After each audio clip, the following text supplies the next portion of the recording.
మహాగణాధిపతే నమః. సదాశివసమారంభాం శంకరాచార్యమధ్యమాం అస్మదాచార్యపర్యంతాం వందే గురుపరంపరాం. శ్రీమాత్రే నమః.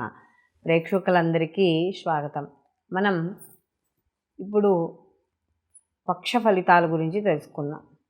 అంటే మనకి ఈ ఫిబ్రవరి 1వ తేదీ నుండి ఫిబ్రవరి 15వ తారీఖు వరకు నవగ్రహాలు 12 రాసుల్లో ఎక్కడెక్కడ సంచరిస్తున్నాయి, ఆ సంచారం వల్ల ఈ 12 రాసుల వారికి ఎటువంటి ఫలితాలు, అంటే వీళ్ళకి వృత్తి, ఉద్యోగం, వ్యాపారం, విద్యార్థులు, భాగస్వామ్యం అంటే వ్యాపార భాగస్వామ్యం, అలాగే జీవిత భాగస్వామ్యం, కుటుంబ పరంగాను, అలాగే సమాజపరంగాను వీళ్ళకి ఏ విధంగా ఉంటుంది, ఆర్థికపరమైన వ్యవస్థలు, ఆరోగ్యము, ఇవన్నీ కూడా ఎలా ఉంటాయి అనే విషయాన్ని మనం ఈ యొక్క నవగ్రహ సంచారాలను అనుసరించి తెలుసుకుందాం.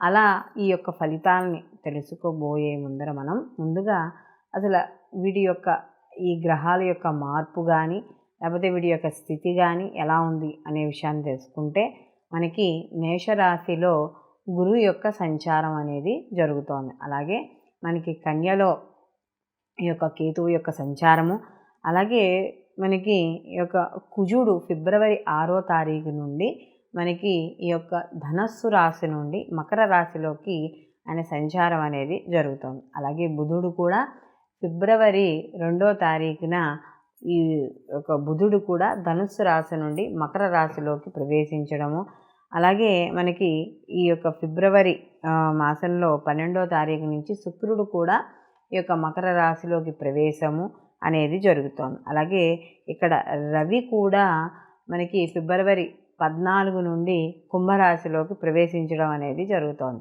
శని భగవానుడు వచ్చి ఆయన స్వక్షేత్రంలో మూల త్రికోణ స్థానంలో ఆయన శని భగవానుడు కుంభరాశిలో సంచారం చేయడం, అలాగే రాహువు కూడా వచ్చి మీనరాశిలో సంచారం చేయడం అనేది జరుగుతోంది. ఈ పక్షంలో చంద్రుడు కన్యారాశి నుండి మేషరాశి వరకు సంచారం అనేది జరుగుతోంది. ఈ పక్షంలో ఈ యొక్క గ్రహస్థితి అనేది ఈ విధంగా ఉంది కాబట్టి 12 రాశుల వారికి ఎటువంటి ఫలితాలు ఉంటాయి, వీళ్ళు ఎటువంటి పరిహారాలు చేసుకుంటే వీళ్ళ యొక్క ప్రతికూల ఫలితాలు తగ్గి అనుకూలమైన ఫలితాలు పొందుతారు అనే విషయాన్ని తెలుసుకుందాం. కర్కాటక రాశి వారికి మనం చూసుకున్నప్పుడు ఇక్కడ మనకి పునర్వసు 4వ పాదము, పుష్యమి 1, 2, 3, 4 పాదాలు, ఆశ్లేష 1, 2, 3, 4 పాదాలు మనకి కర్కాటక రాశిలోకి రావడం అనేది జరుగుతుంది. ఈ మనకి పక్ష ఫలితాల్లో కానీ చూసుకున్నప్పుడు ఈ ఫిబ్రవరి 15 లోపు మనకి ఇప్పటి వరకు షష్టమ స్థానంలో ఎవరైతే ఈ యొక్క కుజ బుధ శుక్రుల యొక్క ఉన్నారో వాళ్ళు నెమ్మదిగా మొదట బుధుడు ఈ యొక్క పంచమ స్థానం నుండి షష్టమ స్థానంలోకి మార్పు చెందడం అనేది జరుగుతుంది. ఎప్పుడైతే బుధుడు షష్టమ స్థానంలోకి మార్పు చెందడం, దాని తర్వాత కుజుడు కూడా ఉచ్చస్థితిలోకి మార్పు చెందుతున్నాడో కర్కాటక రాశి వాళ్ళకి చాలా అనుకూలంగా ఉండడం అనేది జరుగుతుంది. అంటే వీళ్ళకి గత కొంతకాలంగా ఏమైనా రుణ బాధలతో కానీ లేకపోతే ఏవైనా కాస్త ఇబ్బందులు పడుతూ ఉంటే, అంటే కాస్త వాటి నుండి ఇప్పటి వరకు ఏవైతే ఉన్నాయో వాటి నుండి వీళ్ళు ఈ ఒకటి సప్తమ స్థానంలోకి మార్పు చెందడం అనేది జరుగుతుంది. అంటే వీళ్ళకి కొద్దిగా అంటే ఎలా ఉంటుందంటే విషయం ఇక్కడికి వచ్చేటప్పటికి ఇప్పటి వరకు వాళ్ళకి బుధుడి వల్ల కానీ కుజుడి వల్ల కానీ కాస్త గత కొంతకాలంగా శత్రువులు మిత్రులుగా అవ్వడం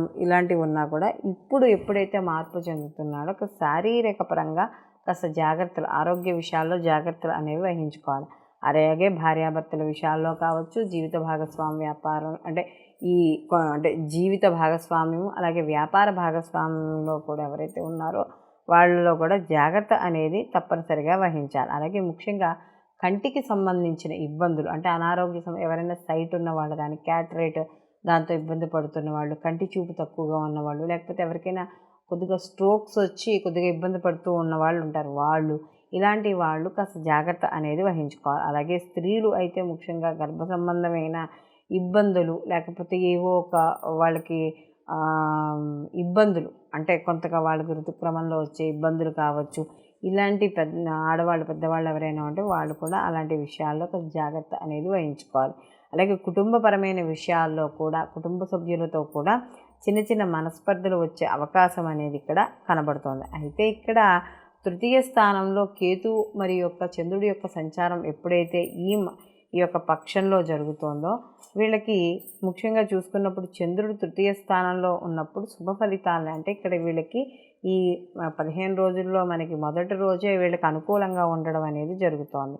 అలాగే ఎలా అంటే కాస్త వీళ్ళకి వస్త్ర లాభాలు, ధనలాభము, అలాగే వీళ్ళు అనుకున్న పనులు సకాలంలో పూర్తి చేసుకోవడం, మనోధైర్యము, అంటే వాళ్ళ సంకల్పం గట్టిగా ఉందని ఒక నమ్మకము, ఆ నమ్మకంతో చేసే ప్రతి పని కూడా పూర్తి అవ్వడం. అలాగే తృతీయ స్థానంలో ఎప్పుడైతే కేతు యొక్క సంచారం కూడా నడుస్తోందో పనులన్నీ కూడా ముందుకు వెళ్ళడం, కమ్యూనికేషన్ వాటిల్లో కూడా అనుకూలంగా ఉండడం అనేది జరుగుతోంది. అయితే ఇక్కడ వీళ్ళకి ఎప్పుడైతే ఈ కుజుడి యొక్క మార్పు, బుధుడి యొక్క మార్పు, అలాగే శుక్రుడి యొక్క మార్పు, శుక్రుడు కూడా వీళ్ళకి షష్టమ స్థానం నుండి సప్తమ స్థానానికి మార్పు చెందడం అనేది జరుగుతోంది. ఎప్పుడైతే ఈ శుక్రుడు వల్ల కొంతవరకు అంటే స్త్రీల వల్ల వాటి వల్ల ఎవరైతే ఇబ్బంది పడుతున్నారో, అంటే పై అధికారులు లేడీస్ అయ్యి ఉండి వాడి యొక్క టార్చర్ భరించలేకో, లేకపోతే స్త్రీల వల్ల అపనిందలు కావచ్చు, అపవాదులు కావచ్చు, గొడవలు కావచ్చు, ఇవన్నీ ఏవైతే జరుగుతున్నాయో అవన్నిటికీ కొంతవరకు ఊరట లభించినా కూడా ఎప్పుడైతే సప్తమ స్థానంలోకి మార్పు చెందుతున్నారో మానసిక ఆందోళన, మానసికమైన ఇబ్బందులు లేదా భయం ఇలాంటివన్నీ కూడా ఏర్పడడం అనేది జరుగుతుంది. కాబట్టి ఈ కర్కాటక రాశి వాళ్ళకి ఈ పక్ష ఫలితాల్లో కానీ చూసుకున్నప్పుడు కాస్త కొద్దిగా శుభ ఫలితాలు తగ్గడం అనేది జరుగుతోంది. కాబట్టి వీళ్ళు ఈ 15 రోజులు కూడా వీళ్ళు ఎక్కువగా అంటే అందులో వీళ్ళ అష్టమ స్థానంలో శని యొక్క సంచారం కూడా నడుస్తుంది. కాబట్టి దీనివల్ల వీళ్ళు ఎక్కువగా శివారాధన అనేది ఎక్కువగా చేసుకోవడం అనేది మంచిది. ప్రతిరోజు కూడా శివారాధన చేసుకోవడం, కుదిరిన వాళ్ళు అభిషేకం చేసుకోవడం, లేదా కనీసం కుదరని వాళ్ళు ఏదైనా గుళ్ళోకి వెళ్ళి అభిషేకం చేసిన తీర్థానైనా ప్రతిరోజు స్వీకరించడము, ఇలాంటివి చేయడం ద్వారా, అలాగే శనివారాల నియమాలు పాటించడం ద్వారా మరిన్ని మంచి ఫలితాలు పొందడం అనేది జరుగుతుంది.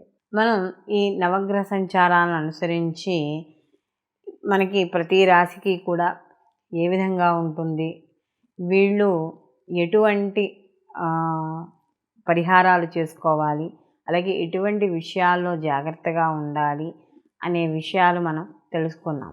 అయితే ఈ గోచార ఫలితాలు అనేవి మనకు ఒక నిర్దిష్ట సమయానికి సంబంధించినవి, అంటే ఒక పక్ష ఫలితాలుగా మనం చెప్పుకుంటున్నాం కాబట్టి ఓ 15 రోజులకి సంబంధించిన ఫలితాలు ఇవి. అయితే నిర్దిష్ట కాలానికి సంబంధించినవి. అలాగే మనం ఈ 15 రోజుల్లో గోచార ప్రకారం గ్రహాల యొక్క స్థితిని బట్టి వ్యక్తి యొక్క అంటే ఆ వ్యక్తికి సంబంధించిన రాశిలో జరిగే మార్పులు, అలాగే ఆ రాశిలో జరిగే శుభాశుభ ఫలితాలని మనకి చెప్పడం అనేది జరుగుతుంది. అయితే ఇక్కడ ఈ గోచార ఫలితాలతో పాటుగా జన్మజాతక ఫలితాలను కూడా తప్పకుండా పరిశీలనలోకి తీసుకోవాలి.